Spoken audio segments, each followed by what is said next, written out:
Okay, thanks for reminding. Okay, so what component do I generate from here? 4 times of omega 1. I just also generated 4 times of omega 2.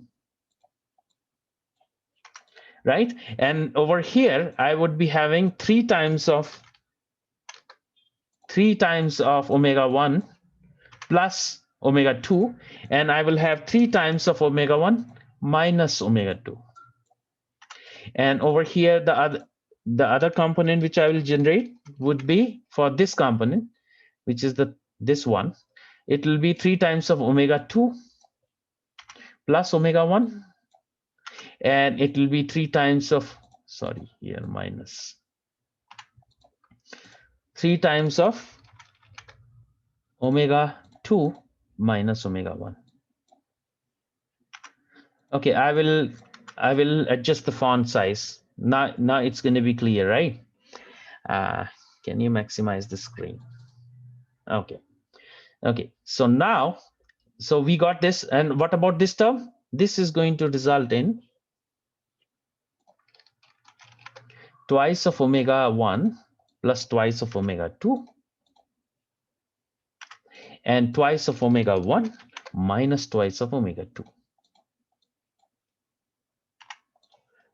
Okay, so this and this results in these two components, this results in these two components, this results in these two components, and the middle one results in these two components, right? So now if you observe, okay, if omega 1, omega 2 are nearly same, like if they are nearly same, then this will be raised to 4. So basically it will go up to the 4th level.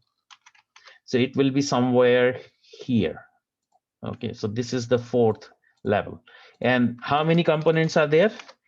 I am going to get this 4 times. Okay, so these are going to be 4 times. Of course, there will be a larger distance.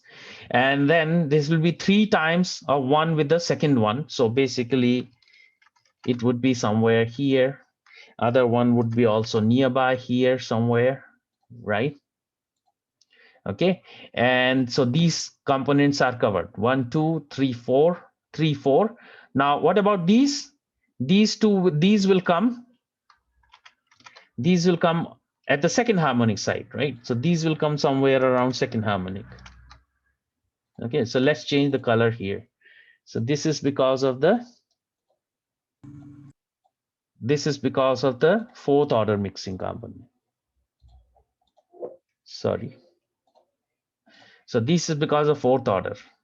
So let's change these colors also. Sorry.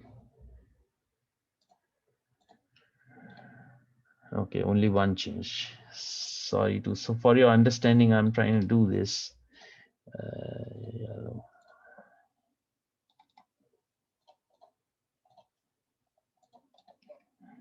Come on.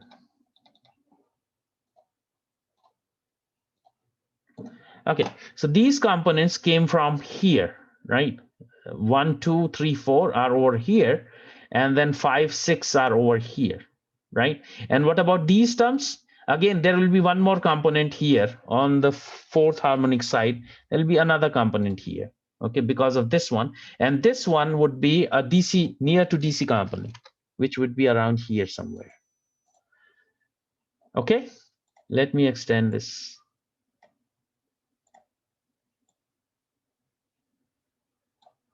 Okay, so what has happened here? What did we do? We took the second order mixing, and the black ones are the second order mixing components. Okay, and when we did the 4th order mixing, and the blue ones are the 4th order mixing components. Okay, now what about the 3rd order mixing components? So what do I see here? I see cube here, right? So 3 times the frequency here, right? And then here also I see 3 times the frequency. So there are 4 components which I'll make green, right? So somewhere in between there will be green components in here. 1, so let's make it green. Okay, so green is not visible. So let's make it red. Okay, so now here I will have how many components raised to, so this is 3 times, 3 times, 3 times, 3 times. So there are 4 components which are 3 times.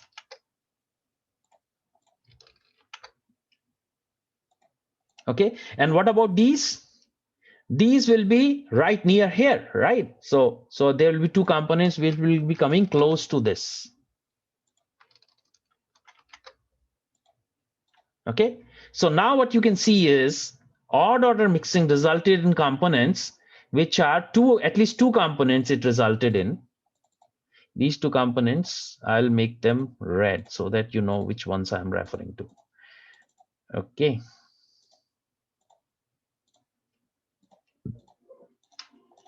Okay, so these two terms are coming right adjacent to our band, right? So you can see what the mixing has done. Now this is a two-tone case. Okay, so there are only two tones here, omega 1 and omega 2. Think of it as a multi-tone case. So in that case, there will be a spectrum around here. There will be spectrum around here. There will be spectrum around here. There will be spectrum around here. Of course, these spectrums are going to be small, right? Of course, they would be smaller, not exactly the same size. I don't know if I can reduce all of them together. Anyways, so these, because this component which you see here is a gain which is much smaller than G0. So then the second order mixing components are going to be smaller. Third order mixing components are going to be even smaller, right? Fourth order is going to be even smaller, right? So for exaggeration, I'm doing this. Okay, I'm exaggerating it. Okay, so what I'm saying here is the following. The even order components, even order mixing components are far away. So if I was to put a filter around this, okay, so if I was to put a filter around this, oh, come on, I can't even put a line here, a multi-line. Okay, so let's do this. So if I was to put some filter around here,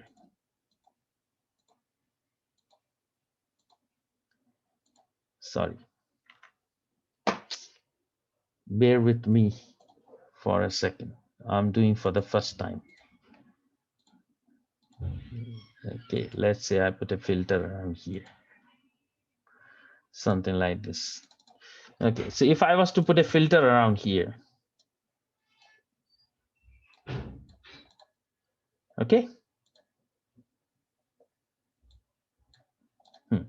So if I was to put a filter around here, I'll be able to get rid of all these components and I will have only these there. But what do you see? All even order mixing components can be removed by a filter. But what about the odd order components, especially these two? These two cannot be filtered out, right? So what I'm trying to explain here is non-linearity. The odd order mixing results in components which are adjacent to the band or within the band. These components cannot be removed by filtering. So odd order mixing is very harmful for you because it is going to be either within the band or it's going to be in the adjacent band, and no amount of filtering is going to clear that, right? But the even order mixing components, all of them are far away. So even order mixing is not a problem. The problem is odd order mixing. And which one has the highest gain? The third order mixing. The fifth is going to be smaller. Then the seventh is going to be even smaller. So really in non-linearity, what hurts me is third order mixing components, right? It's not going to be fifth order, seventh order, because the coefficient keeps dropping. The coefficient keeps dropping as I go and expand this to a bigger equation, right? The coefficients keep dropping. Okay, that's why the third order mixing components are going to be the most troublesome here, right? So odd order mixing components cannot be filtered. That's the point I'm trying to prove. The even order mixing components can be filtered because they are far away. Either either they are at second harmonic or fourth harmonic or DC. Okay, so that happens. Now instead of A and B, if I was to put multi-tone case, or if I consider a continuous spectrum, then what is going to happen? This is going to look like this, that there is a spectrum. Okay, so this is very bad actually. This is a very bad drawing here. So I should shift to PowerPoint. Okay, so this is my spectrum of interest. Okay, instead of having two tones, I'm having an entire spectrum. Okay, now this will result in another guy over here.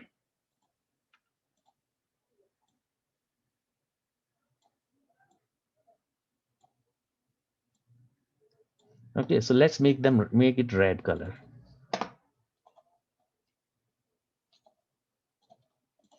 Correct? And then there will be a F1 twice of F2 minus F1. So there will be another component over here. Okay, so for our purposes, I can just remove this for now. Just focus on this one. So if I have a multi-tone case or a continuous spectrum, this will result in a spectrum nearby, okay, which is just a copy of this. Okay, now this is not desirable. So for example, if I assume that there was another channel over here, right, then this guy is interfering with this channel, and there was another channel over here, so this guy was interfering with this channel. Okay, so now non-linearity is causing inter-channel interference. This is my desired, but this is my undesired, and this undesired is lying in the adjacent channels. Okay, so now the question becomes important is how much is this interference? So if I was to do this, okay, and express this in dBc, okay, so let's go here. Okay, and let's go here. Okay, so what was this level? How much was spilled onto the adjacent channel? Okay, so this can be expressed as dBs below the carrier. So if this power is X and this power is Y, then in dBc it will be Y minus X. So this will be called ACPR.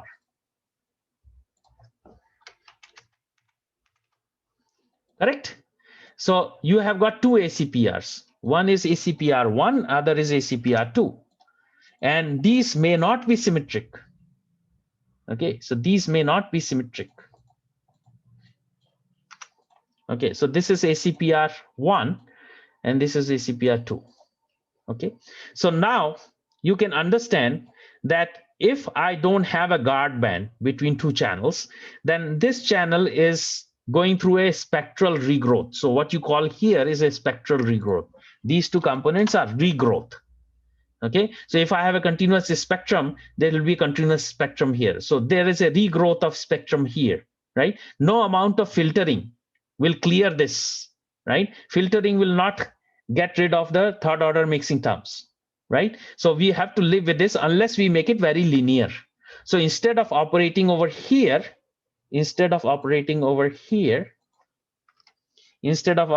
sorry, come on, can't even drag it. Okay, if I operate over here, this is what's happening. But if I was to back this off over here, then what's going to happen is these components, okay, these components are not important because they are too small. So I am only seeing these. So I am only going to see this, and these ACPR is going to be way below, like this, maybe. Okay, so it will be way below. So that is the reason why I would have to back off. Okay, so if I was to operate in this region, okay, these numbers are going to be much bigger. So this was the scenario if I operated here. Correct? Now, if I operated here, the scenario would have been this. So this is going to be a much higher gap or much lesser ACPR rather, right? It's a negative number, right? So it's a much larger ACPR as a negative number. So this interference is less. So that is why we take a PA or any system, we back it off. Why we back it off? Because we want to see this component. We do not want to see these components. Okay, so that's why we back it off. Okay, so that the channel regrowth is less. Okay, now if I introduce a guard band,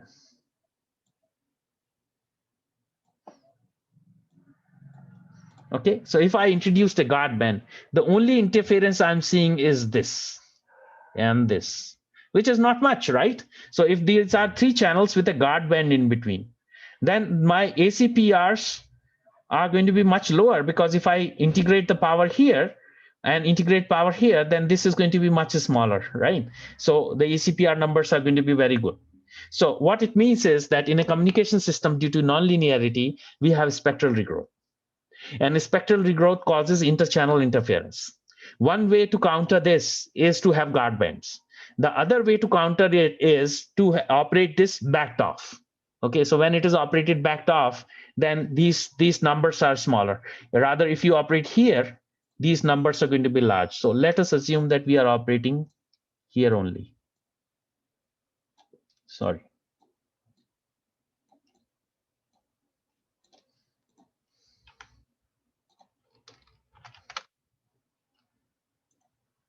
Okay, so we are in this scenario here.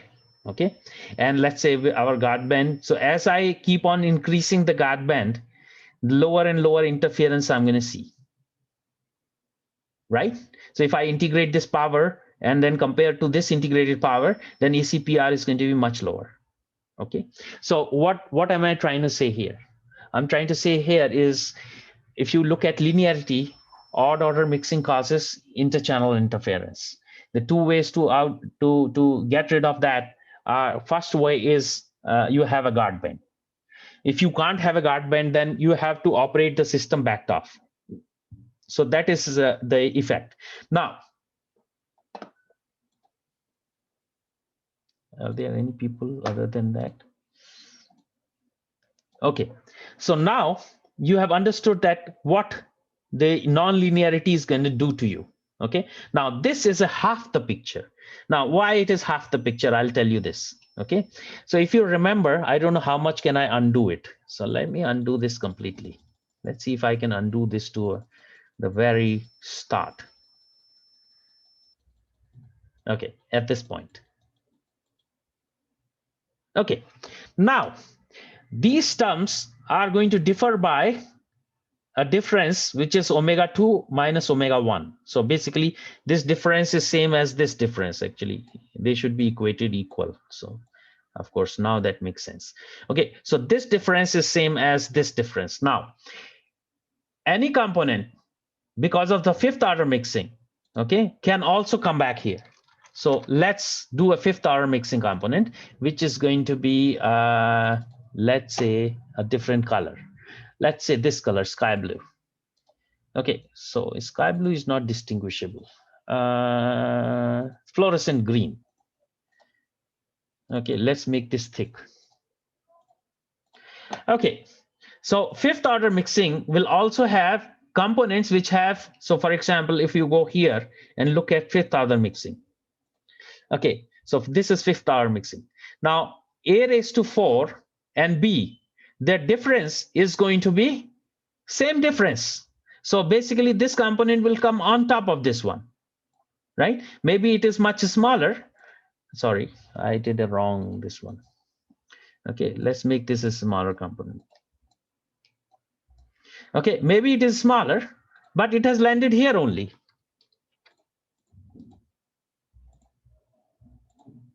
Come on. So 2 components have come up here. Okay, maybe it is smaller, but the 5th order mixing, which is basically this equation, here, this equation, A raised to 4b, or rather not A raised to 4b, A raised to cube b square. So the difference is going to be, so this term, basically these 2 terms, right? These 2 terms will cause difference frequencies, which are going to be right here, right? So these 2 are going to be the of concern. Now, how do you know that this thing, is coming in phase? What if this component came like that? So what if this component came like that? So if component came like that with 180 degree out of phase, then the net resultant is going to be here. The net resultant will look like this. The net result would look like this. right? Do you think that this has become more linear? Answer is no, because what you are seeing over here is a vector summation of the third order component and the fifth order component, right? So you understand this way. Okay, so the vector summation of these two components resulted in much smaller. So let's do here a brown color. So this is going to be the resultant. Okay, so this is the resultant. Not brown. Let's make it some other color. Maybe sky blue. Okay, so the resultant is of the two is this. Okay. Come on, guy.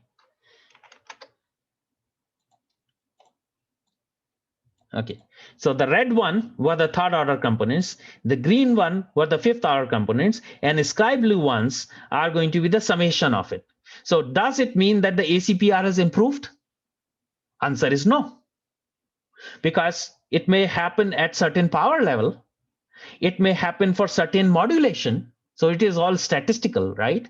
So if it is all statistical, then I have to analyze the PA with respect to a particular modulation.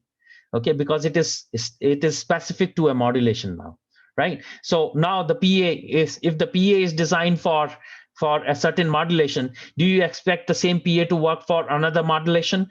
Maybe, maybe not, right? Because we don't know the statistical relationship between the third order and fifth order components. With if they subtract out, what do I have? I have a ACPR which looks much better. Well, in reality, it is not linear, more linear. It is rather more non-linear, right? Because I have a fifth order component coming up, right? So this is half the picture. So if somebody says ACPR is very nice, but my bit error rate is very bad, the reason is it's not that the ACPR is less, that means that you are more linear. The reason is that you are more non-linear, okay, rather than being linear, and that doesn't show up here because this is all to do with amplitudes. What about the phases? Okay, so this is half the picture. The phase is the second half of the picture.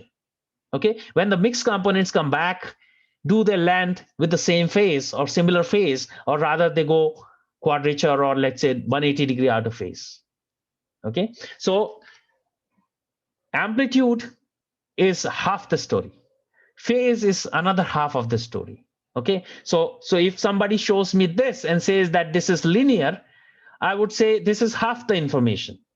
Give me the other half of the information. The other half of the information may be as bad as this, that you have a phase which is linear, and then somewhere the driver runs out of the gas, and basically the phase did this.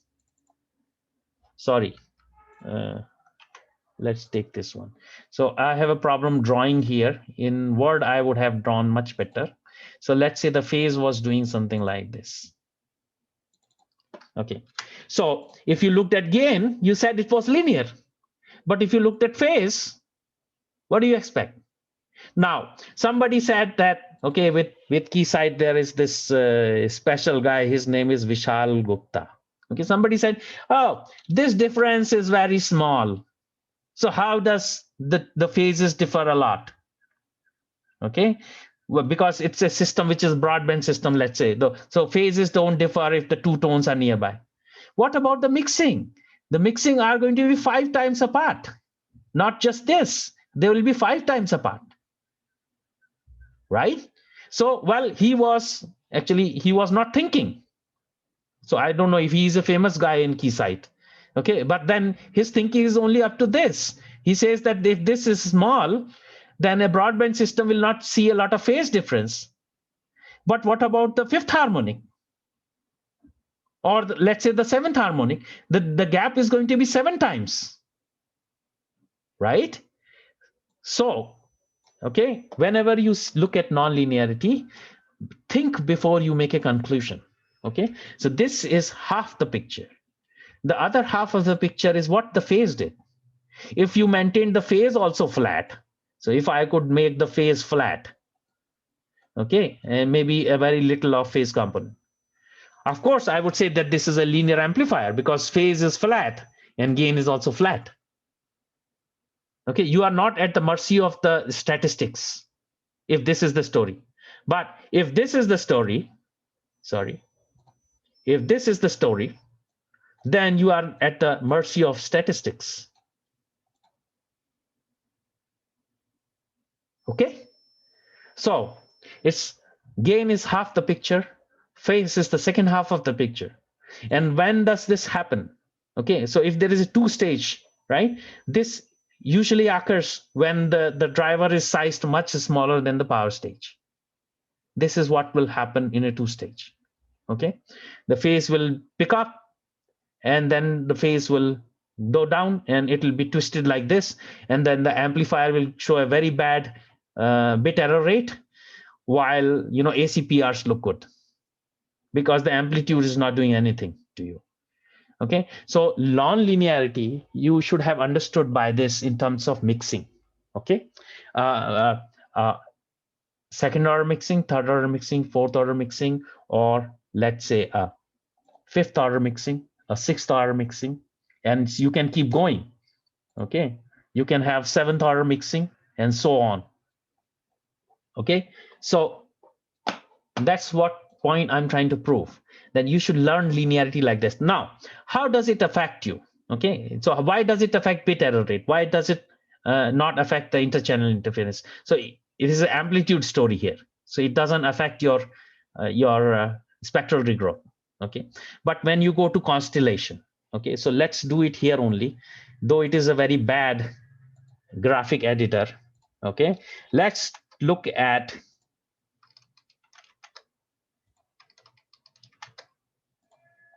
so let's look at these bins.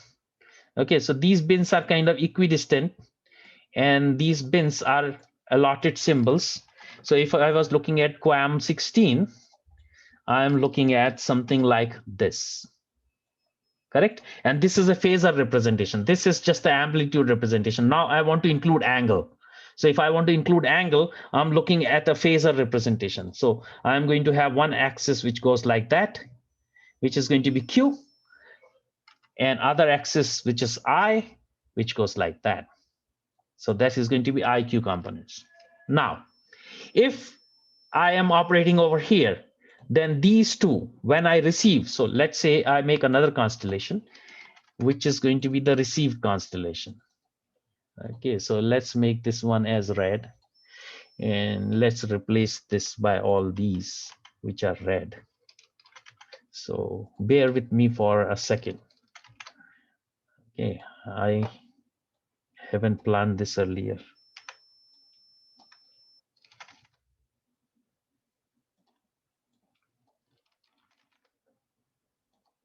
Okay, so I sent out this one, which is on the left hand side, the black one, and I received the red one. I have no problem. Of course, there is a problem here in terms of how did I, of course, wait a second. So maybe the distances got disturbed. I don't hate that. Let's see now. What happened to these two? These two should be on the right and they should be at the bottom. Okay, just 1 second with me. These two should be right and these two should be bottom. Right. And now this. Okay, I transmitted the black ones and I got the red ones. Okay, is there an issue here? No issue. Now, if I operated over here, the amplitude which is going to be heard is the one which is the highest amplitude, right? So if I take these and if I put them here, then the ones which are going to move in are these ones. Sorry, not this one. These ones are going to move in like this.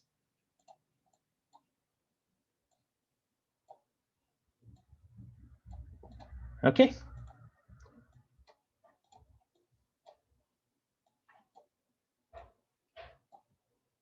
So I'm wasting your time by drawing this, but if you visualize, you will understand what has happened. Okay, So I send out the black ones. I send out the black ones, and I got the red ones. Okay, and the red ones was because of this compression over here. So basically, there was a compression here, and this compression resulted in these peak values to be affected the most. Now, if the nonlinearity keeps on increasing, this is going to keep on squishing, and this is going to keep on going inwards, right? So this is the amplitude story. What about the phase story? The phase story is, rather than moving this way, it would move this way. This is the phase story. Sorry.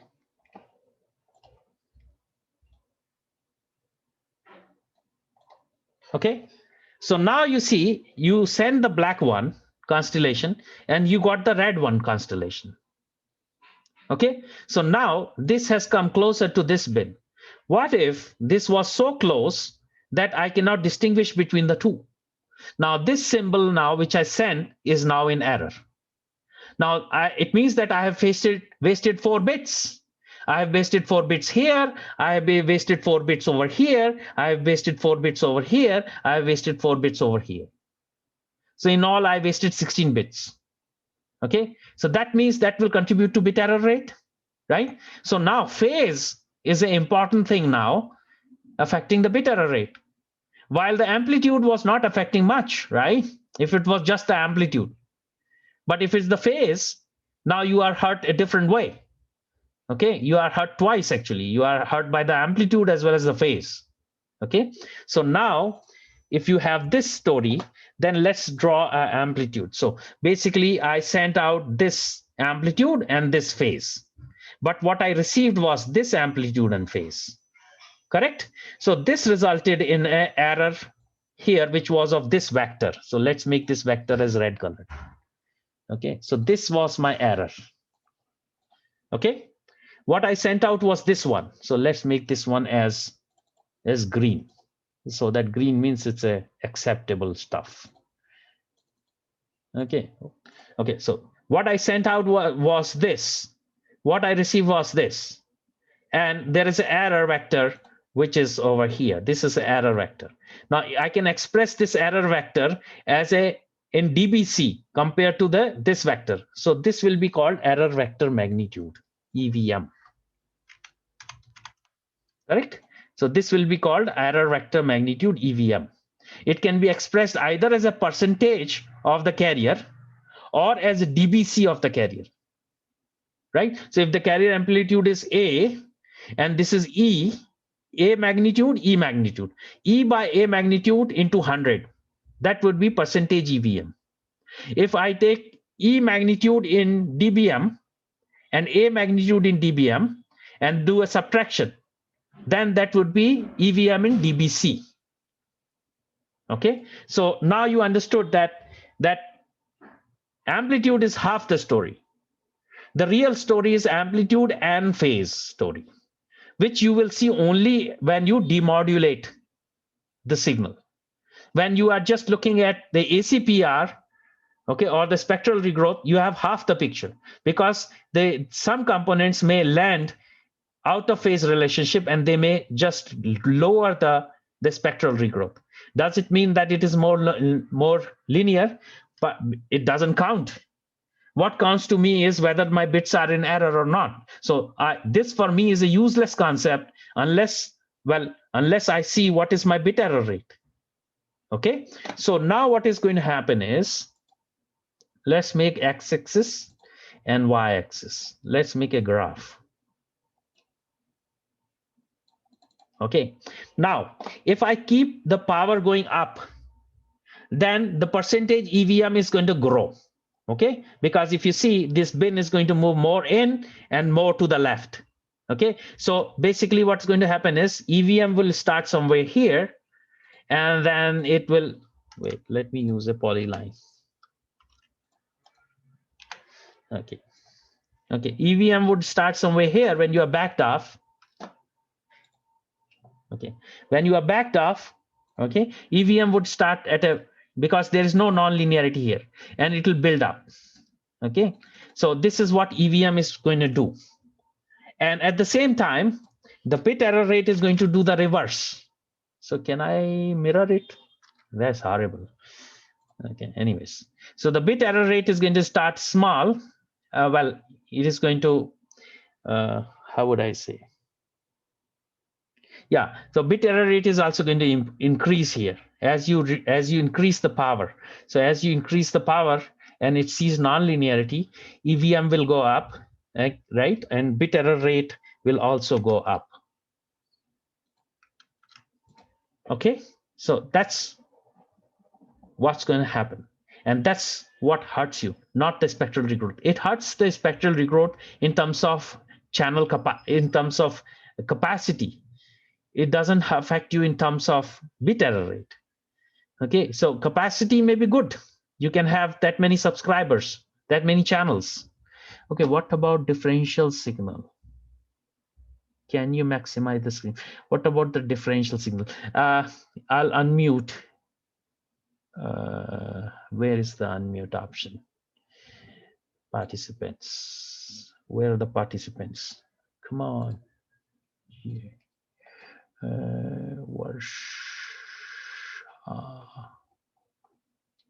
Where is she going?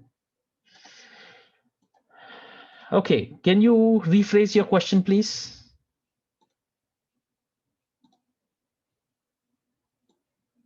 Hello? Okay, I'm going to unmute all. Okay, can you ask your question, please? Hello?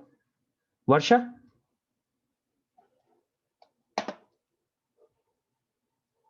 Varsha? Oh, either people are not hearing me. Ajit?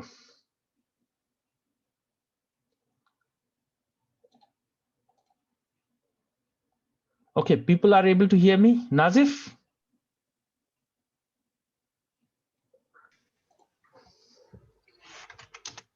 Sir, your voice is clear. Okay, that's good. What about this question? Okay, what about this question? Oh, Varsha has dropped out. No, she's there. So can you rephrase your question? What about differential signal? What exactly do you mean by differential signal? The signals are going as I and Q, right? So they are going as a rectangular coordinates, right? I and Q. Okay. Now, even if they are differential, what matters is their relationship with respect to each other. So this could have happened only when I and Q signal got compressed, or I and Q signal got skewed, right? So now, even if they are differential, it doesn't matter because their relationship matters, not the independent I and Q, right? So for example, if I go to PPT, let's handle it this way. Maybe one of the graphs is wrong. Okay, acceptable bit error rate. Okay. No, this is still wrong. This is still wrong. Okay, this graph is wrong. Anyways, okay, so let's go to where we are, and the question is if the I and Q signals are differential. Okay, where did I have that? I and Q are differential. Okay.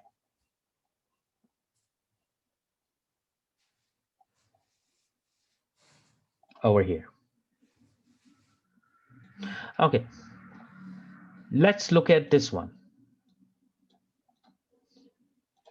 Okay, so what did I do? I took the stream, I did bunching of the symbols, and I allocated bins symbols to these different bins.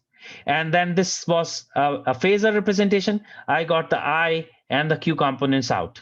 Okay, now if I was to have a compression, then this signal is going to compress, right? So both are going to compress. Actually, this one is going to compress as well as this one is going to compress. Okay, so if this compression occurs, then this symbol is going to move in like this. Okay, so now it is not, if this is a differential signal, it is not going to correct, right? If this is also a differential signal, it's not going to correct. Why? Because it is the question of these two together, right?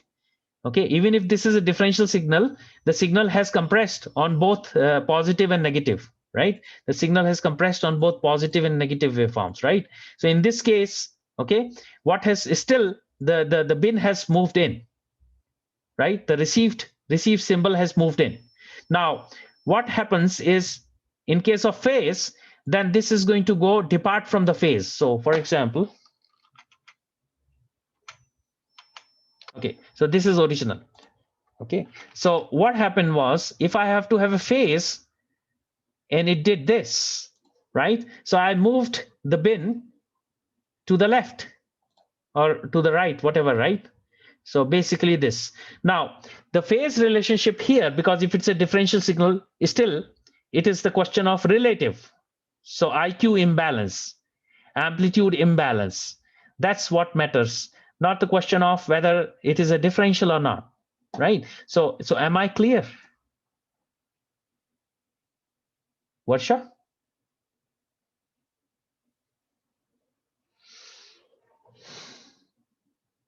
Oh, some people are not able to hear me.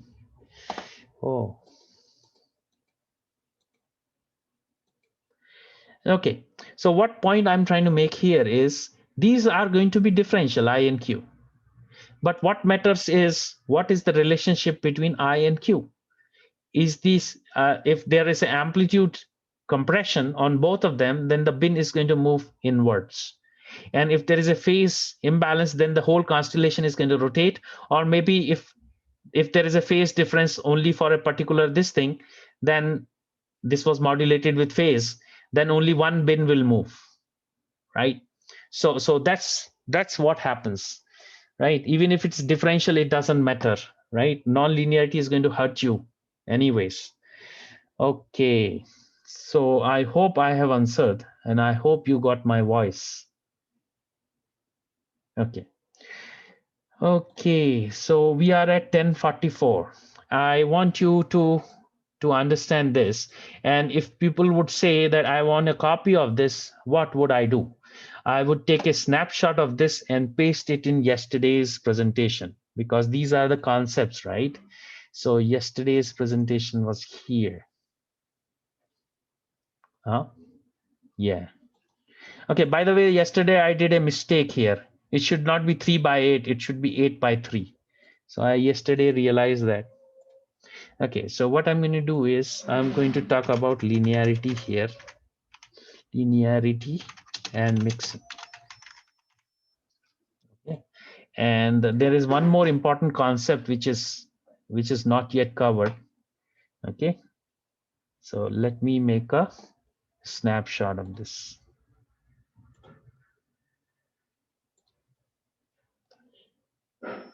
Okay, and let me say file save. Okay, and desktop, Praveen here, expressed non-linearity, and I'm going to insert that non-linearity over here. Insert picture from the device, and desktop, Praveen, non-linearity. Okay, if you want to see this, you can always expand this. Okay, so what I'm going to do is, we are going to take a break of 15 minutes, and I am going to put the recording to pause. Concept, okay. Now, coming to here, okay, unnecessarily I closed it. Okay, now let's say a condition, okay. A condition is omega 1 is approximately equal to omega 2.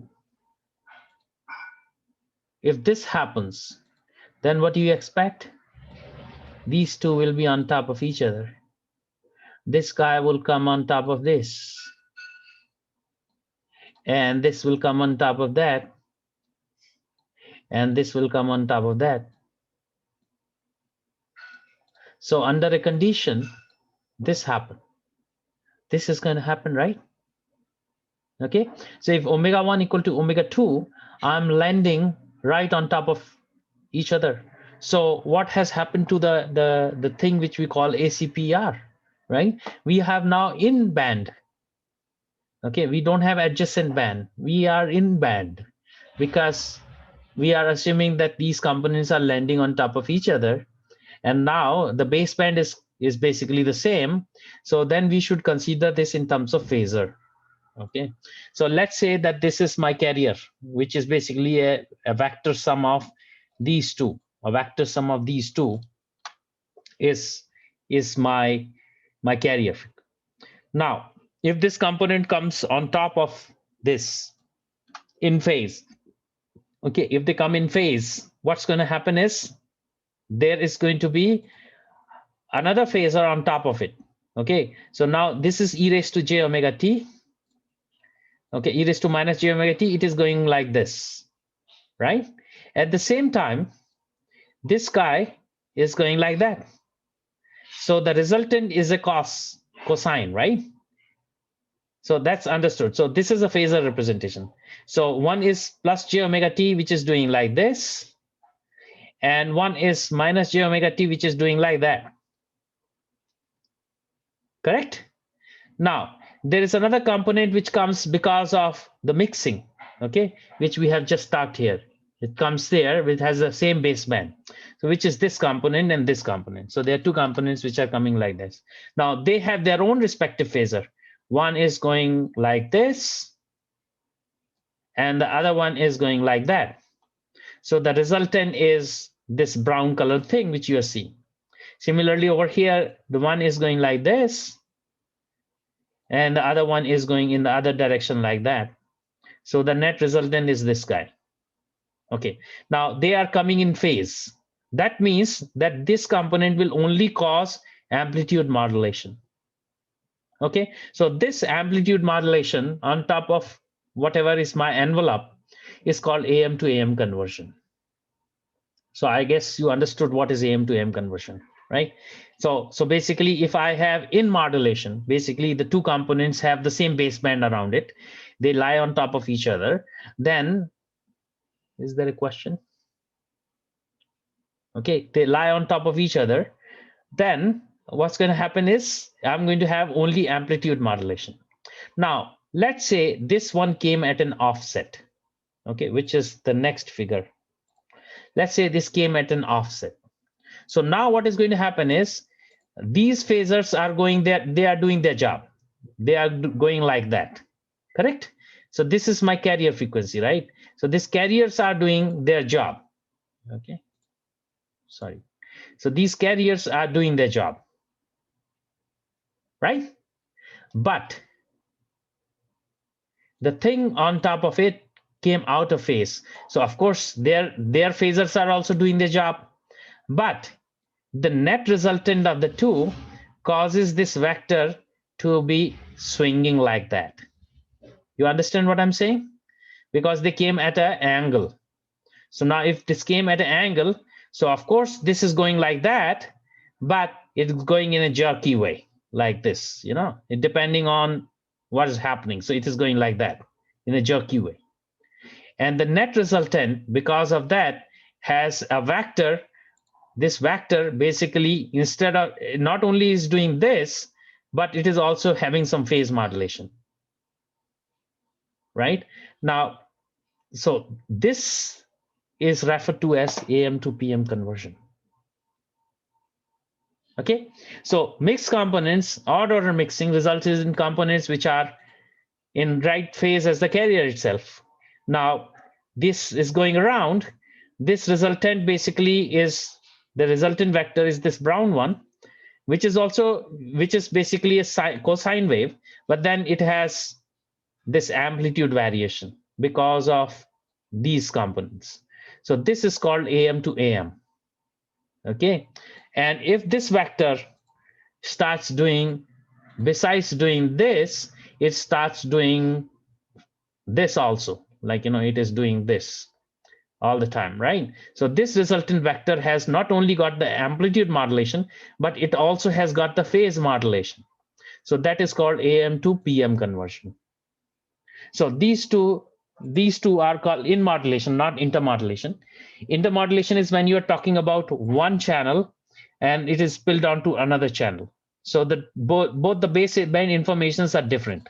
So of course this one, and if I put a channel over here, okay, and say go to back, okay, so this channel will not be same baseband as the adjacent channel, right? So in that case, it will be called intermodulation. But what if the components come in band? Then you are suffering from in modulation, or what you call AM, PM conversion.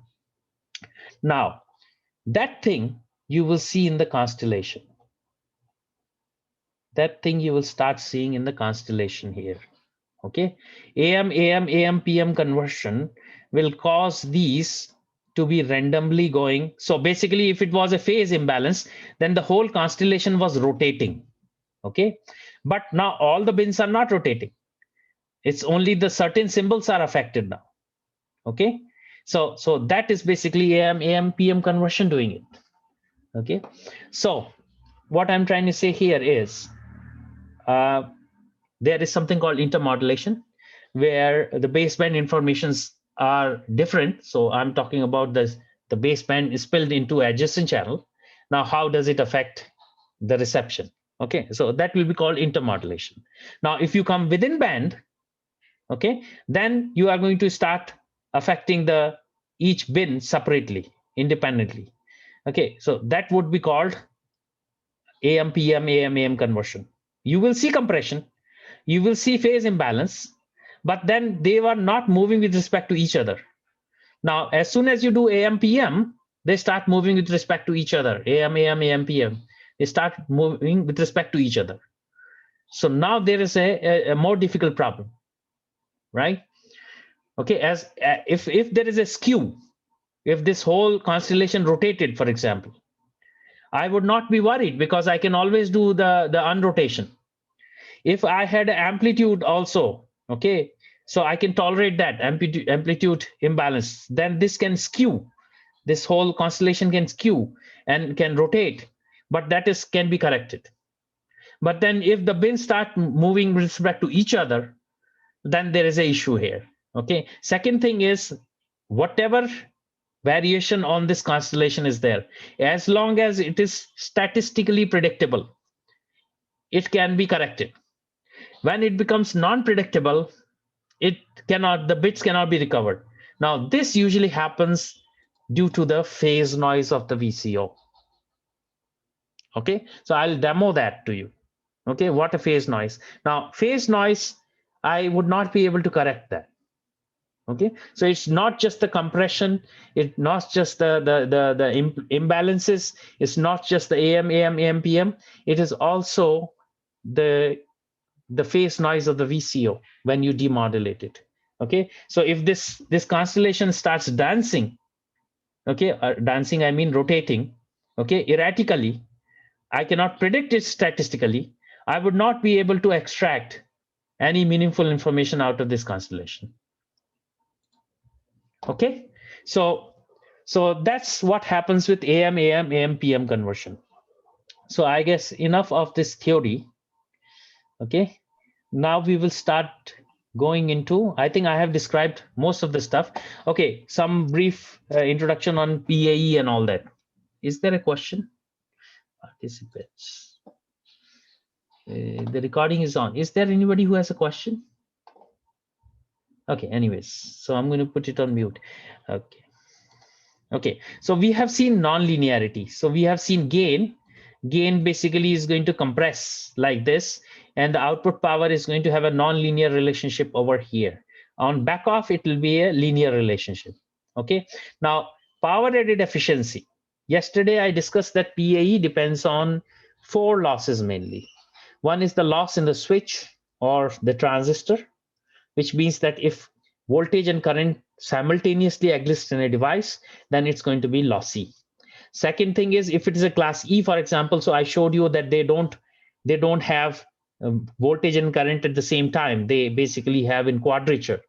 So then the losses in the device go down.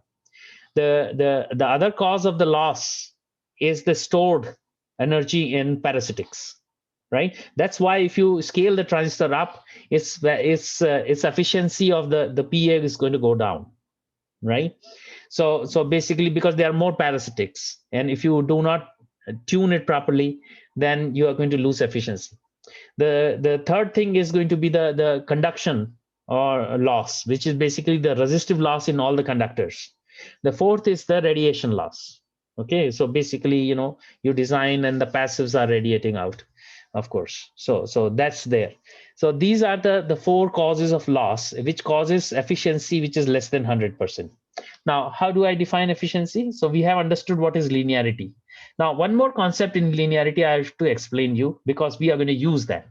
Okay, that concept is when I enter a nonlinear region, my intermod products, those two, like which came around here, right? Okay, this is even order mixing, those two, right? These two, twice of F2 minus F1, twice of F1. Okay, these two will see a gain which grows almost 3 times in dB. Why? Because there is raised to 3 power, right? So this becomes 30 log of rather than 10 log 10 of, right? So basically these IM products are going to grow faster, okay? And the linear product is going to grow slower. So at some point of time, these linear products will come equal to the desired products, okay? That point is called TOI. Okay, so if I take the gain which is offered to IM3 components and the gain which is offered to the linear components, and if I extend them, they will intersect somewhere. That would be called the TOI. You can call it an output TOI or input TOI. That would be called, so the point over here, it will be called TOI. Okay, now because there is a raised to 3, okay, so raised to 3 comes out as 3 times of 10 log 10, so it's 30 log 10 of something, right? So that's why this is growing faster. So these as you start putting more and more power into a PA, these components are growing faster, while these linear gain components are growing slower, and at some point they will become equal. So that will be called TOI. Okay, now the same thing is true for your even order components. Okay, even order components, but then there will be 2 times, because that raised to 2 comes out as 20 log 10 of. So this slope will be much lower than the third order component slope. So the SOI is going to be higher than the TOI, right? So concept is simple. Linearity can be defined in a model by the compression point, where it compresses.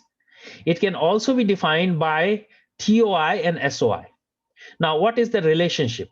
Okay, so if the compression point is P1, then TOI you add 11 dB to it. By rule of thumb, 11 to 14 dB. Okay, so if you have a compression point as P1, then TOI is going to be P1 plus 11. Then SOI is going to be TOI plus 9. So that will be basically 1 dB plus 19. So that will be SOI. Okay, so for example, if it is 30 dBm, then TOI is going to be 41 and SOI is going to be 50. Then the compression would be around 30. So I can specify either as a 1 dB compression point, or I can specify as TOI and SOI. So TOI can be, it will be 11. So if I want a compression of 30 dBm out, if the PA is supposed to compress at 30 dBm, then the TOI is going to be 30 plus 11, roughly 41 or 42. And SOI would be plus 9 on top of it. So it will be around 50, 51. So this will prove when we do the simulation. So the way to specify non-linearity is going to be either the compression point in case of a single tone, or TOI and SOI in terms of 2-tone, right? So that's how you can specify non-linearity in these models in ADS. So with this, we are ready to jump into what this So of course, I'm going to skip some slides. Okay, you can see it as your leisure. Let's come to here. Okay, now we will start with doing stuff. And if you have ADS, you can follow me, and you don't require any kit for this. But if you don't have, you just watch what I do. Okay, so let's go ahead, and I want to put a PA model. Okay, so now what is going to happen? There are these models available. In that, I can specify what is the gain. I can specify what is the return loss. I can specify what is the reverse isolation. I can specify SOI and TOI. So if I have a SOI of 44, that means that it will be compressing around 30, sorry, of 35. Then this will be compressing around what? Something like 24. Something like 24, it will be compressing. Okay, so that's the rule of thumb here.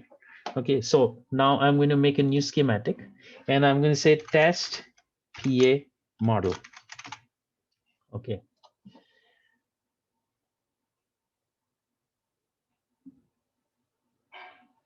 recording is on, right?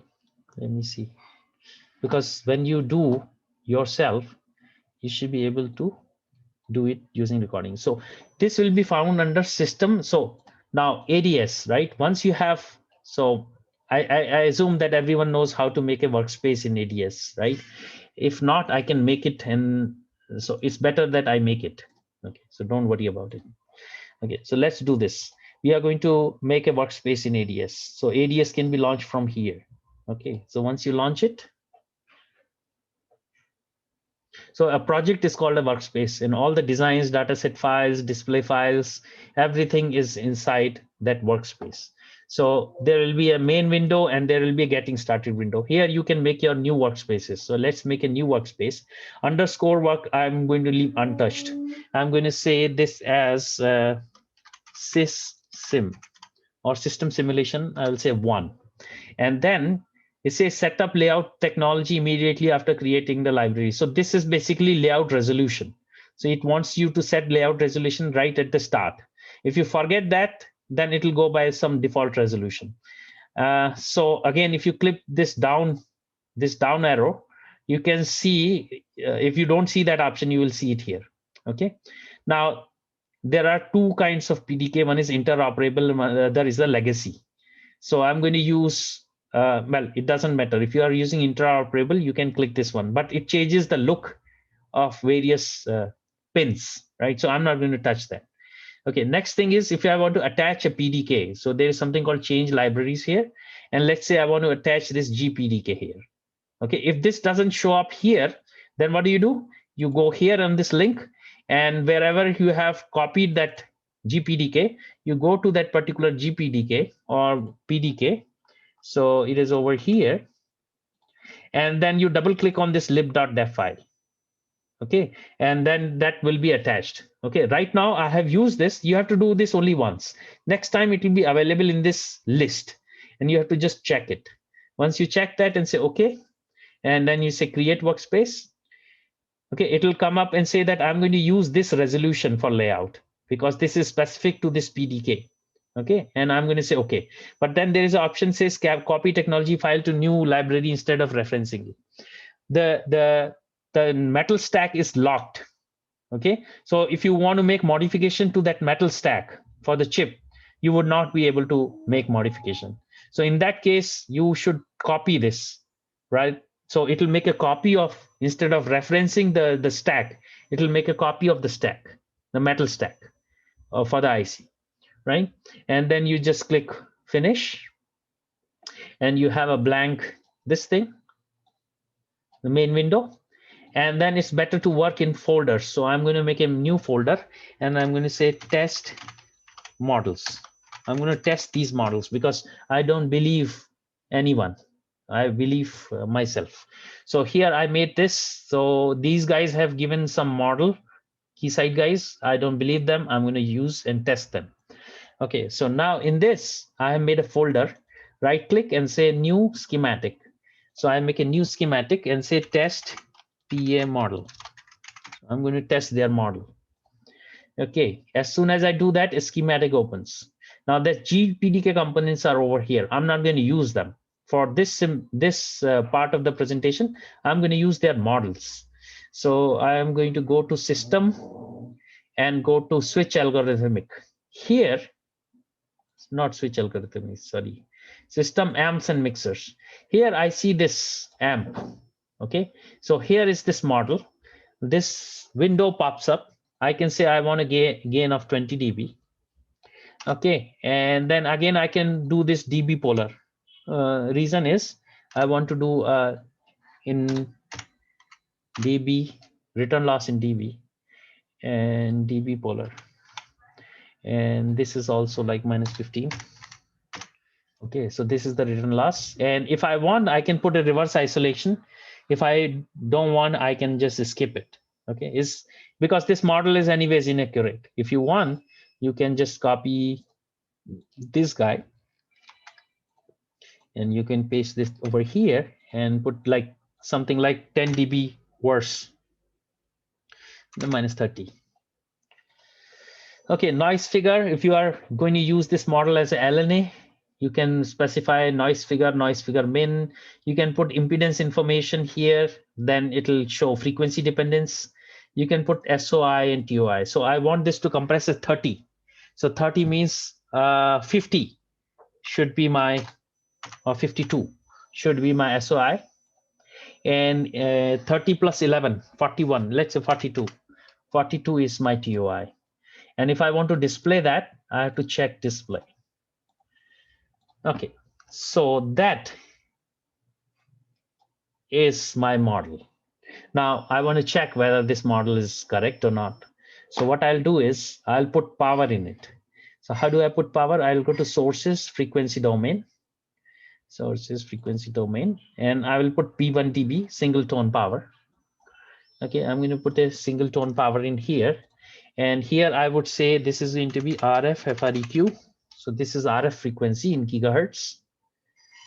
Okay, so I'm going to declare this variable because I'm using a variable. So I will declare this variable as RF FREQ pure number. Okay, don't give the if you give the units here, then it will become giga plus giga. So it will be 10 raised to 18. So 2 units are going to combine that way. So you have to give unit only once. Okay. Next, what I'm going to do is I'm going to put a circulator because I want to look at reflection. Okay, so I will go to system, I'll go to passive, and I have an ideal circulator over here. Okay, now it'll complain that this is not passive. It doesn't matter. Let it complain. If I have to use control F, sorry, I have to use F5 to move the tests. So I use the F5 to move the text up. Okay, and I'm going to put here a termination of 50 ohm so that I want to look at the reflected power. Okay, so this is connected and I am going to put here a termination of 50 ohms. So basic components, I'll put resistor of 50 ohms, 50 ohms. Okay, and I'm going to rotate this and put it over here. Now I want to measure power. There must be a power probe, but I use current probe. Probe components, and there is this current probe. And I'll call this as IREF. So this is reflected power. And I'm going to orient the arrow in the direction of flow of current. Okay, so this basically I will call it as IREF. Okay, so now I have this arrangement and I'll call this node as VREF. Okay, so I can measure power here, whatever is coming over here. A circulator, basically these two ports are isolated. So if you go clockwise, this is coupled here and this reflected power is coupled here. This reflected power is not going back here. Okay, so that's how the circulator works. Okay, next thing is I'm going to take another resistor and the same combination, and I'm going to put it over here, and I'll call this one as I out, and I will call this as V out. Okay, so I have done that, and I'm going to put this over here like this. Okay, so I'm ready for simulation. Okay, I'm ready for simulation. and I'm going to do a harmonic balance on this. So if you go to simulation harmonic balance, and you put this over here, and here I'm going to put here RF FREQ, and the units I have to specify because it's a pure number, and this is the number of orders. Okay, so basically this is I'm going to consider in my signal how many harmonics am I considering. I'm considering 5 harmonics. Okay, now this mixing order is the order which I showed you, right, which is the power of, right? So P in raised to square, P in raised to cube, P in raised to 4, P in raised to 5. So that's that order. Usually that comes in when you're going to put 2 tones, right? So as soon as I put 2 tones in here, this will become active, and I can restrict what is the order of mixing. Right now there is a single tone. I can just specify what is the harmonic order. Okay, so I'm considering 5 harmonics. Okay, so this is that. Okay, and say okay. Now once I have done that, I am going to say simulate.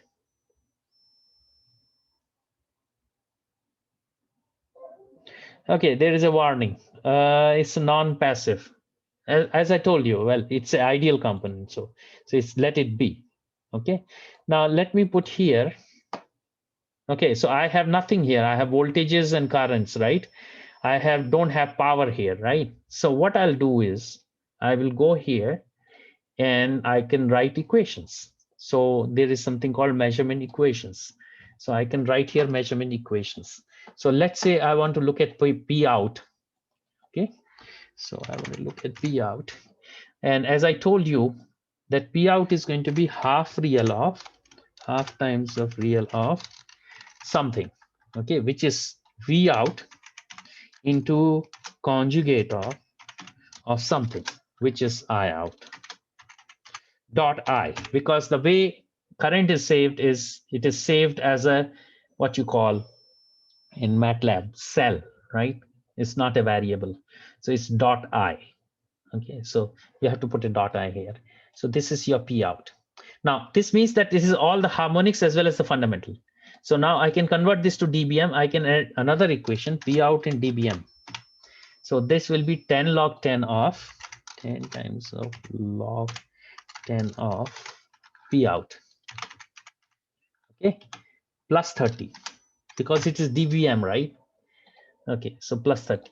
So that's your P out in dBm. So now let us look at gain, right? So gain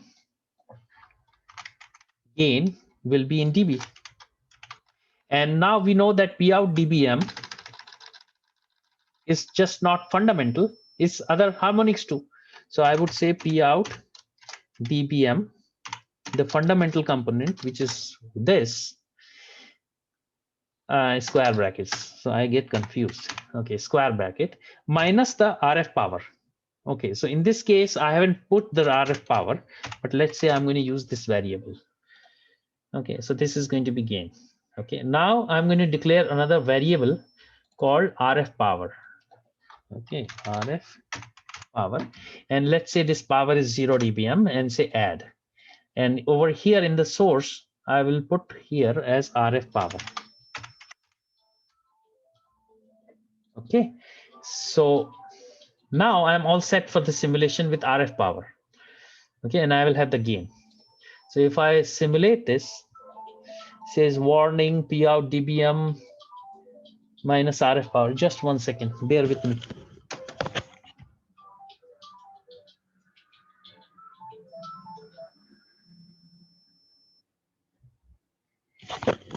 Okay, I'm sorry about that. Okay, unable to resolve P out dBm minus RF power. What it couldn't resolve? P out dBm it couldn't resolve, but there are no warnings. Okay. Okay, let's see if I get P out dBm. And I want to look at the fundamental. So let's look at the fundamental. Okay, so I'm putting 0 in, I'm getting 19 or 20 out, right?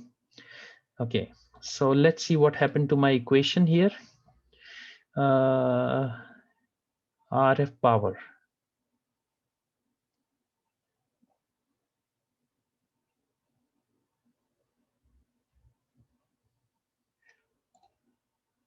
Just 1 second. So my gain is not over here. What happened wrong with my RF power here? There is a variable here which is called RF power. There's a variable here which is RF PWR minus RF PWR, P out dBm 1. Just 1 second. Okay, there is no problem with the computation. Again, gain dB. Oh, is this a capital P or a small p stuff? No. Oh, capital B. Sorry. Capital B minus RF. Okay, now I'm all set. Sorry for the typing mistake. Okay, let me switch off this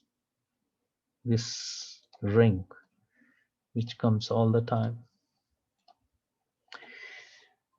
Okay, so I have P out and I have gain, which is going to be 20 dB, right? Because 0 in. Now I have to do a sweep. Okay, so I want to do a sweep. Okay, so over here, I will go here and sweep RF power. And I'm going to see from minus 30, so up to like 15 in steps of 0.05, 0.5, sorry. Okay, so 91 points. I hit simulate. So that's the curve. Why would it keep coming again and again? Is there any option here which says disable it forever? Turn off notifications of this. Fine. Okay, so this is what I did in the morning. I put a mathematical stuff, right? And there was a compression here, which you could not see easily. You cannot see easily over here. So I'll put it on a different axis. I'll put it on a right axis. So now you can see the compression. Okay, so what you are seeing is I am starting with a gain of 20 and I'm compressing here to a gain of 19 over here. So this is a marker, which is a 1 dB compression point. So I am seeing a gain of 19 over here. And it is around 31 where I compress. So if you remember, I said that TOI is 11, right? So roughly 42. So if I put 42 as TOI, then P1 dB is going to be 31. So that's what it is, right? It is 31. Now, question comes is, okay, this is a single tone. So you are going to see the compression only. Okay, so what about the phase? So can I do a phase here? V out, add in the phase of the fundamental overall sweep. So if you see phase is not doing anything. Okay, so this is your first flaw in their model. The first flaw in their model is the phase is doing nothing with the power, which is not true. Okay, you understand what I'm trying to prove here? Trying to prove here that the model is accurate only for a specific linearity stuff. But what about across power phase variation? Across power phase variation is not there, right? Which I require for my linearity, right? So this is half the picture they have given in their model. What about the other half of the picture? They haven't given the other half of the picture, right? Okay, or maybe I'm using it wrong. Okay, maybe I'm using it wrong. So if I go and check, is there something which changes the phase? Yes. So we have got this stuff, which is AM, PM conversion here, right? So you can put that in there. Okay, so yes, you can have the phase variation, right? But then you should know what to put here. These are pure numbers. Okay, so this is going to be dBs, degrees per dB, and this is going to be AM to PM. Okay, AM to PM, but PAM to PM. Okay, amplitude modulation, power level AM to PM. Okay, so basically they are only doing AM to PM. So you have to specify one of the quantities. In one case, it is going to be the phase modulation per dB. Other case, it's going to be power level in dBm. Okay, so these are specifying the two things as two different numbers. You can use one of them. So this is AM to PM modulation. Okay, so that you will see this start varying. Okay, you should see that start varying. I'm not sure. Let's try that. Let's go to the model. Let's go to AM to PM. And let's say how many degrees? Let's say 10 degrees per dB. That will be too much, but let's see what it does. Okay, and let's simulate this. Still, I don't see any variation here. Okay, so of course, I don't know what that is doing here, but let's go ahead and see the return loss. Okay, so have I written an equation for return loss? Answer is no. So I'll go here and I will write PREF. Okay, PREF is VREF into IREF. So this is going to be the reflected power, and I'm going to look at only the fundamental. So I will put here one component, and I will put here one component. Okay, one component I'll put here. Okay, and say apply. So this is PREF. Now the return loss in dB. So RL in dB is going to be the reflected power minus the RF power. So what is the reflected power? PREF. PREF is not in dBm, so let's add another equation for dBm. Okay, so that's fine. And I'm going to add PREF in dBm here. PREF in dBm, this is going to be PREF. And say add. Okay, so now we are all set to look at the return loss. Okay, so I'm going to plot return loss here. Return loss in dB. Again, it's minus 15 throughout. I specified minus 15, but I don't see any variation across power, right? I should see some variation across power. I'm not seeing that. Okay, so basically this model has its limitations, right? I cannot use this model for, I cannot use this model to be very accurate in modeling. There will be lots of effects which will come in. So really what I'm trying to do is I'm trying to prove that you do system level simulation. You can look at certain parameters, but in reality, you would have to put a transistorized circuit to see what has happened. Okay, that's all what I'm trying to prove. Now, I have this what you see here as measurement equations, or you can also write equations over here. Okay, now if you write equations of here, for example, if I put a marker here, right? So let's put a marker here. Okay, so this is my marker. So I can write equations here. So what I can do is I can say n is equal to find index. So I'm trying to parse the data set, find index of independent of M1. So basically the series is called RF power. So I'm taking RF power and I'm saying independent of M2. Okay, so this will give me the index of where this is. So now here, if I put this over here and plot here n, okay, so n is at an index of 0 right now. So you know what the data set is stored like. Okay, so you can see, you will be able to parse that data set once you know what it is stored like, right? So now here, if I move this arrow, I am picking up the various samples, right? Or various steps. Okay, so at any point, I can display the power in dBm. So how would I do that? Very simple. I'll add another graph. Okay, and I will say P out in dBm. So these are all the fundamental plus the harmonics. There are 5 harmonics, and I'm going to look at all the harmonics. But if I look at variable info, I have RF frequency. So if I look at PREF, P out dBm, I have RF frequency, RF power, which I'm sweeping. There are 91 points. That's basically N. I'm putting one, I'm picking up one N where my marker is, right? So here I'm going to say N, comma, everything, all the harmonics at nth point. And I'm going to say okay and okay. Now I can change this curve trace type to be what you expect to see. Okay, this. Okay, so now if I put a marker here also, this will be 20 dB. So if your input power right now is going to be M2, right? So M2 input power is going to be -8. So -8 plus 12. So that is going to be 20, gain of 20. So right now I'm not seeing any compression here, right? So now if I start moving this, I'll start seeing compression.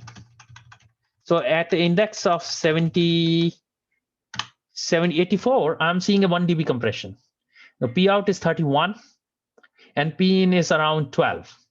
Okay, so there is a compression of 1 dB over here. Okay, so now at that point, I can see what happened to my second harmonic. So my second harmonic is over here. So second harmonic is 25 dB below the fundamental. So if I back it off, it's not this one, sorry. If I back this one, if I back it off, you would see at this point where it is not compressed. Okay, where it's not compressed. So you can see that there is a P out of 0, and then it is the second harmonic is 57 dB down, right? So basically, when you become nonlinear, okay, your harmonics are going to go up. Okay, you can also see this in terms of voltage and currents, right? So for example, I can put here voltage, okay, V out, and I want to plot a time domain signal of one trace. Basically, it's fine. So this is all the traces. So I want to pick it at n. Okay, so I want to pick up at n all the harmonics. Okay. Okay, so now if you are backed off, this is a sine wave.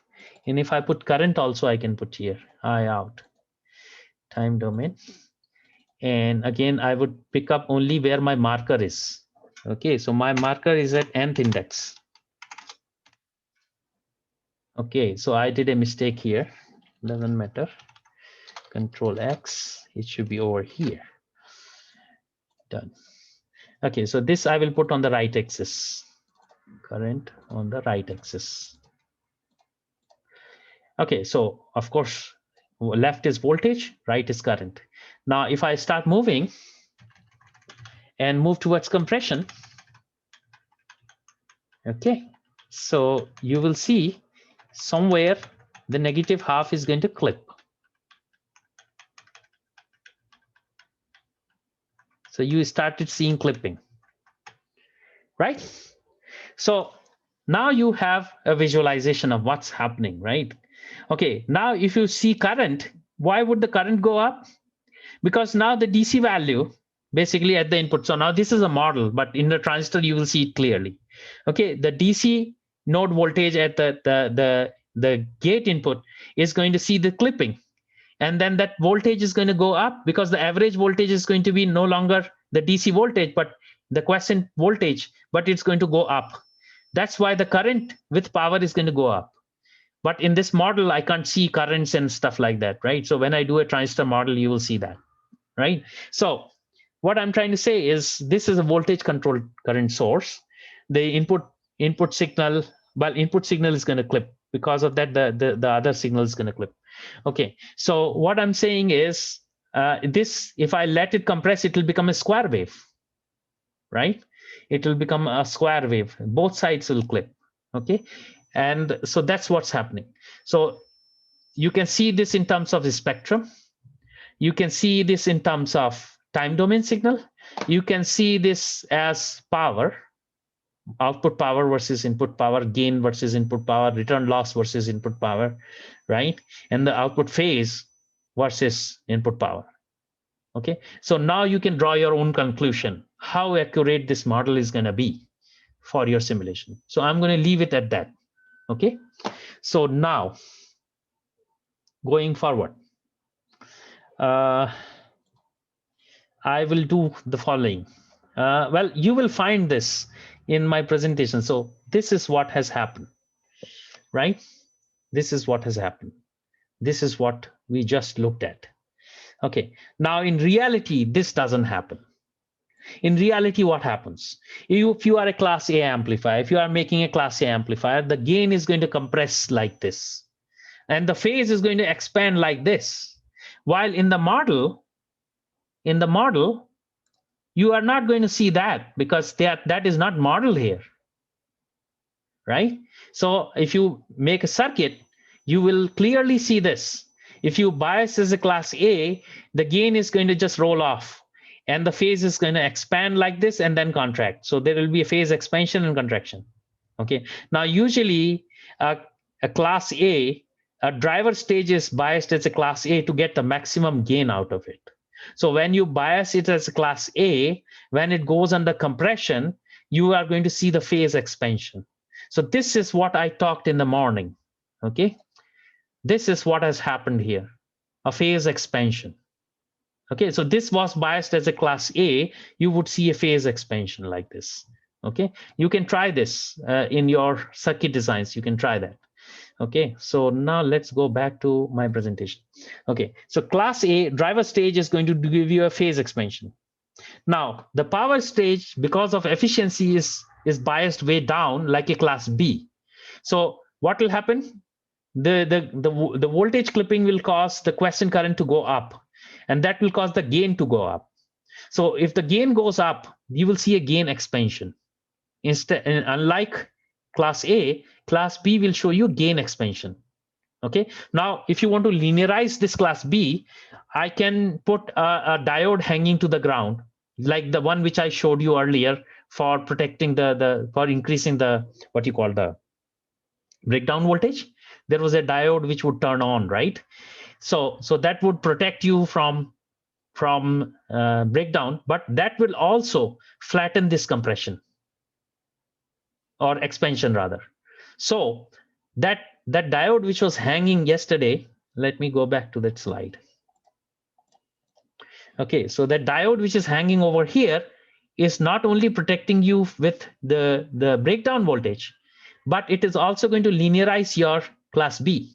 Okay, so that's what's going to happen over here. Is this expansion is because of that. Okay, so if the bias point goes up, that diode basically is trying to bring that bias point down. So gain expansion is compensated. So anyways, you have bias the power stages class B, it will see a gain expansion. The phase will just roll off. Now when you make a two stage, what you are supposed to do to make a linear amplifier, you bias the driver as a class A and you bias the power as a class B. But then at the point of compression, you choose in such a way that these two curves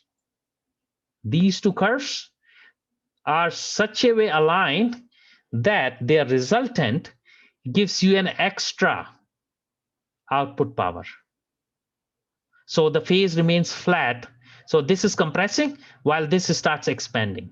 So you bias it in such a way that when you start compressing the power stage, the driver stage gain starts the phase starts expanding. So then you will earn additional.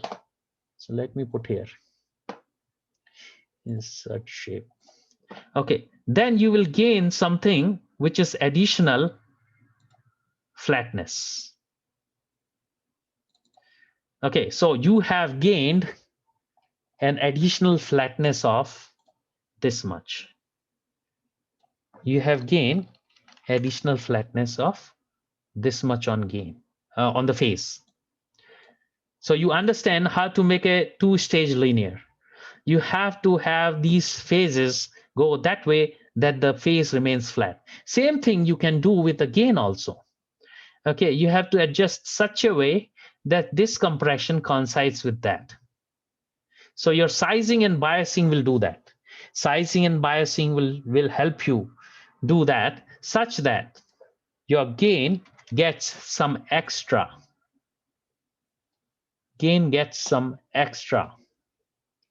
Sorry, this is no fill.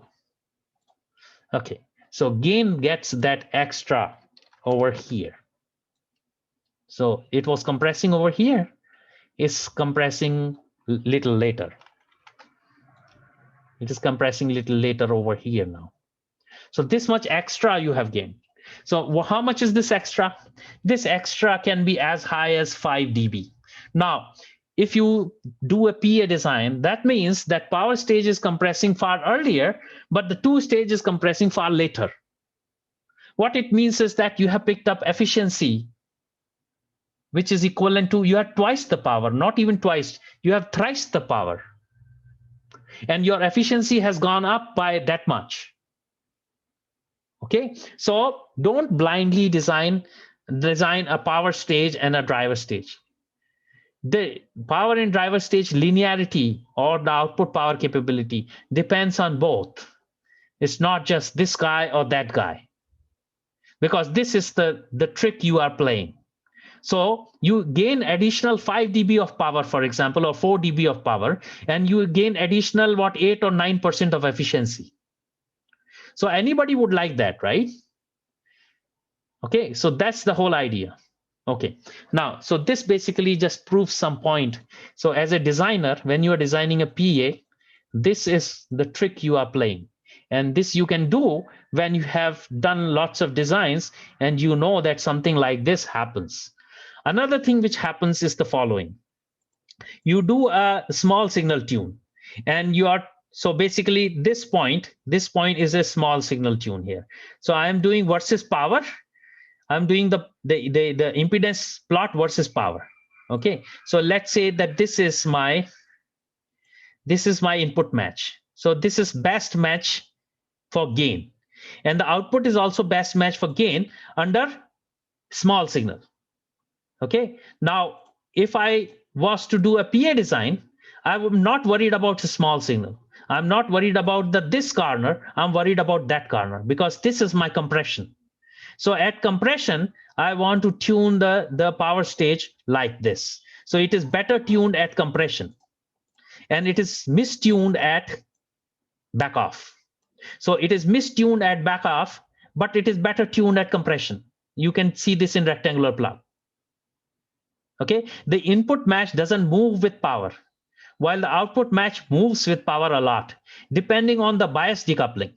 If you use an inductor, if you use a tank circuit, if you use a smaller transistor, if you bias it low, then everything is basically deciding how much is this impedance excursion. If you bias it very low, then this check mark will become big like this. And now you would have a difficulty tuning it across power. So let's say you tune under power, but then this guy, when you are looking, sorry, not this one, this guy, when you are looking, it was very bad over here and over here. It was good over here.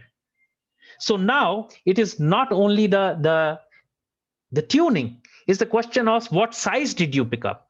Okay, that basically is deciding how much with power, how much is the excursion. This excursion is supposed to be small so that you are best matched across the power. And if you match it like this, then this guy basically is matched everywhere good, and especially better at when you are going compression. This will give you additional 1.5 dB. Now, so you should have understood that it's not blindly tuning. So it is not load pull. Load pull is for people who don't want to use their brains. Load pull is for people who have a stash of money, like 300, 400K to buy a Mori load pull stand. Load pull is for those people. For people who have a little bit of common sense, they will say, okay, let's look at what is happening to the impedance. Okay, and then they will say, okay, I want extra 1 dB here, which will give me really a good efficiency. Then I would be able to tune under power. So if I tune under power, I am tuning for the best return loss at the output. So my efficiency numbers are going to be good. So I have gained a number of ways I have gained efficiency. How? First, it was not just the class B efficiency. It was the interplay between A and B.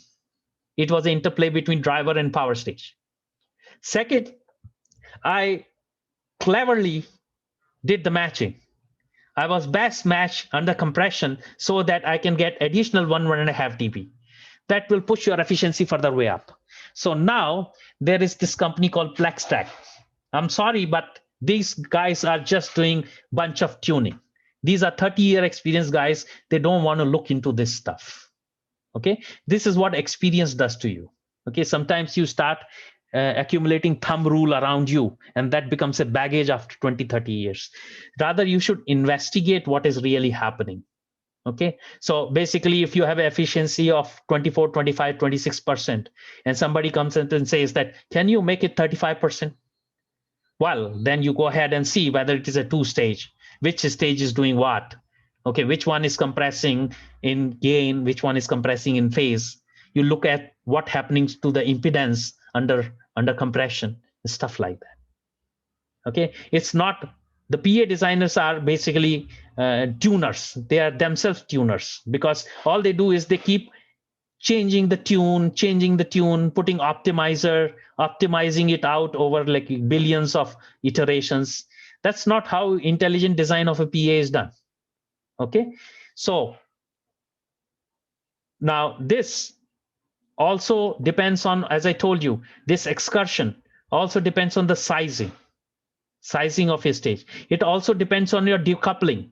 If the decoupling is just an inductor, you will see a lower excursion. If it is a tank circuit, you will see a higher excursion.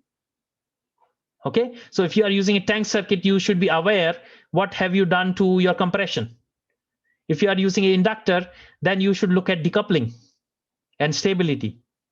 Okay, so it is the best state of the art PA basically means that you have sized it well, you have biased it well, you have tuned it well, you have done the interplay of driver and power stage well. Then you have a power amplifier. Okay, so what is over here? Okay, so now this can be looked at across frequency also. So the input match across frequency is going to do this. You tuned it like that. This is a small signal match. Okay, so what I will be doing is I would be rather aligning them like this. I will be aligning them like this. You understand what I'm saying? Now this is the right match. What was earlier was a LNA match. What would I do with a LNA match for a PA? It's useless for me. Okay, so your matching should look like this. Now with this input power across power, it is not doing anything. Now again, the matching is with the frequency also. So now they are seeing three frequency curves: mid band, the left edge, and the right edge frequencies. And this is across frequency, across power. And then you are looking at large signal stability. Okay, so if you are, if you are an academic designer, okay, what people will say, oh, I will plot load stability and source stability circles, and they are stable, and my PA is oscillating under compression. Of course, it will oscillate under compression, because any FET, when it compresses, reverse isolation goes down, and the feedback becomes smaller, and you are going to have oscillations under compression. You plot this K under last signal, you will have these oscillations, right? So what kind of designer you were? You said ignorance was bliss. You were checking stability over here, while you should have been checking stability over here, right? Okay, so whenever I see academic designs, okay, these professors get big DST fundings and all that, give it to a PhD scholar or some MTech guy, and they are doing this small signal stability over here. That's the major loss of funds. Okay, you can spend 1 year doing this, but then your performance was over here. You wanted performance here, not here, right? So that's the problem with I see with the policies in India. Okay, they give bunch of money to professors, and then industries are going to starve, and professors don't have this insight because that they haven't played in the industry for long enough. Okay, so that's, I'm sorry for criticizing, but that's what the India situation is. Okay, the policymakers have no idea who is the right person to do the stuff. This is currently happening with ISRO. Okay, so Now, ISRO are good designers. I'm saying that they are giving funds to professors and they are opening this satellite and whatever defense design centers in IITs under some professors and giving a lot of funding under DST. Okay, that's my major problem. The money you are giving to professors, do they have the insight? And those who have the insight, they are sitting cash starved, like our ISRO. So I'm sorry about that, but that's what I am going to tell you. Okay, so this coming here, you know what a PA design is. Okay, and you had know what this guy was, model. Okay, this guy is a model, and this is a PA design actual. Okay, so there are lots of things which go into PA design. Okay, and here it's a model. Okay, so for system simulation, it's good enough. So now we have done a single tone. We are going to take a break. Okay, we are going to have a lunch break. Okay, let this thing slide. Doesn't matter if we are not able to hold on to our what you call agenda. Okay, let this slide, because for me or for you, the concept is more important rather than just touching this and just going off. Okay, so we will spend some extra time proving to ourselves what is what, and later on we can hurry up. Okay, once you have learned what is what, it's the time to hurry up. So right now I'm going to go slow. I'm going slow actually. Okay, so we will have a break up to 1:30, right? We will meet at 1:30 after lunch, so you enjoy your lunch. Okay, great. Thanks a lot. If you have a question, you type it here in the chat. I am going to leave this